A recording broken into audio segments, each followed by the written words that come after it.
حضرت ابراہیم نے خواب دیکھا کہ وہ اپنے بیٹے اسماعیل علیہ السلام کو ذبح کر رہے ہیں۔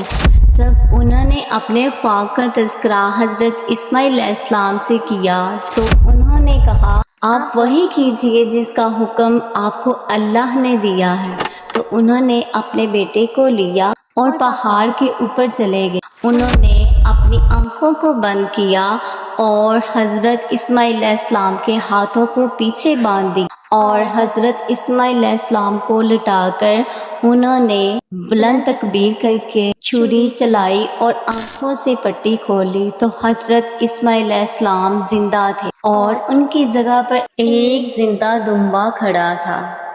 تو اللہ تعالیٰ کی ندا آئی، بے شک ابراہیم تم اپنے امتحان میں کامیاب ہوئے۔ ہر سال مسلمان حضرت ابراہیم علیہ السلام کی قربانی کی یاد میں جانور ذبح کرتے ہیں۔